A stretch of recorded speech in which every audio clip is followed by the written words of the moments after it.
David Omoregie. Am I good? Omoregie. I'm getting there. Yeah. I'm getting there.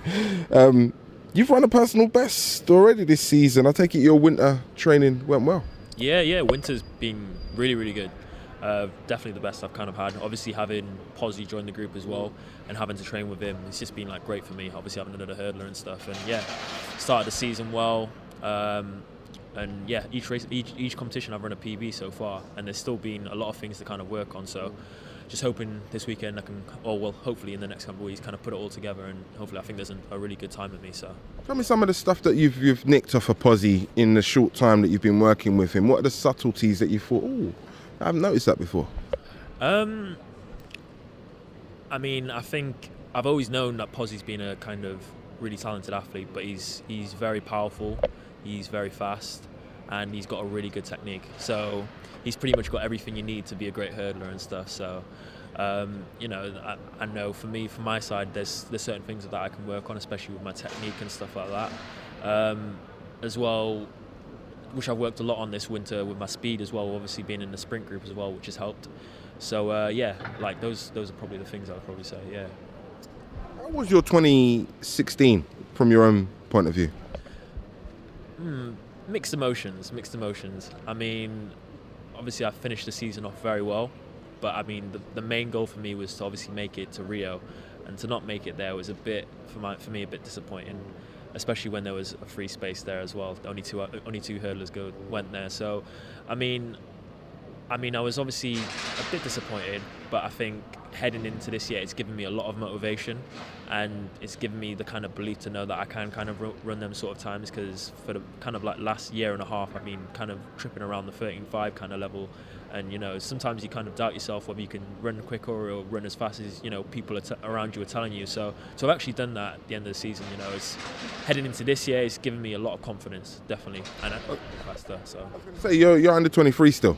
Yeah. So is there a conscious kind of, feeling that you need to put pressure on yourself to step up, but you're still quite young in the game? I mean, how do you offset a balance between those two things? Yeah, I mean, my coach tells me this all the time. Like, I'm going to be doing this trade for a long time kind of thing, A lot of hurdlers, a lot of them can go to like when they're mid-30s. Like, look at Alan Johnson. He won his last competitive medal when he was 37. So for me, I think it's just about slowly kind of progressing, slowly building my strength, slowly building my speed, just being patient kind of thing. And I think eventually, as I do this more and as I race more, I'll learn a lot more, and eventually I'll get to the kind of level I want to be at. So yeah, I've just got to kind of stay on my game, stay focused, and hopefully I'll get to where I've been. So I was going to say, staying on your game, staying focused, obviously learning from the disappointment of last year. It's not going to happen again this year, is it? 2017, you're going to be in that Olympic stadium, aren't you? Yeah, I hope so. Good, I hope so. And I like the answer. Yeah. I like the positivity. Yeah. What's it going to take? What's your strategy to make sure that vision becomes a reality? For me, I think I've got the ability to do it. So I've just basically got to make sure that I get my standard kind of done nice and early, and not be chasing kind of standards and stuff. And kind of last year I was kind of dealing as well with university. So this year... You finished now? No, I haven't finished, but I've split my second year, so I'm only doing it part-time. And this year it's actually worked out really well. Last year it was just a bit strange, just stressful, because I found like most of the times when I wasn't training, I was either studying, and I just had no time to myself to actually just relax. And the times when I did have that is when I did run really well. So for me, heading into next year now, heading into 2017 now, so I feel just for me, just staying relaxed, keep on doing what I'm doing at the moment. It's started well, the season started well, so I just need to continue this onto the outdoor season now. So. Was your money on Omar McLeod to win that 110 metre gold in Rio? Did you think the Jamaican had it to win it?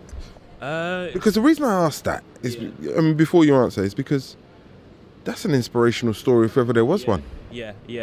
I mean, I think, again, like hurdles, it's such an unpredictable event, isn't it? Like, if you hit one hurdle, it can literally put you out of the race. So, I mean, obviously him being the world leader at the time,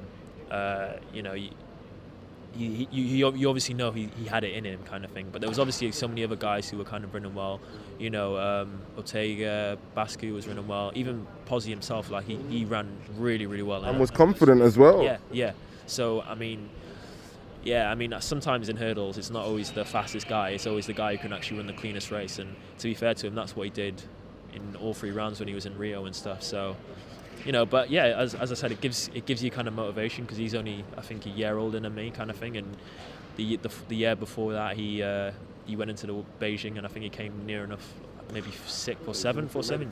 Yeah, but he didn't have the best race there. So, and he came back in 2016 and won the World Indoors and the Olympics, obviously. So, you know, it gives me kind of a bit of motivation and stuff. But I guess I'm not Omar McLeod, I'm myself. So I do what I do. My career path is a different path. So, but yeah, like, it just goes to show, if you can just, you know, stick technically and run a technically good race, you know, especially in hurdles, it can get you a long way.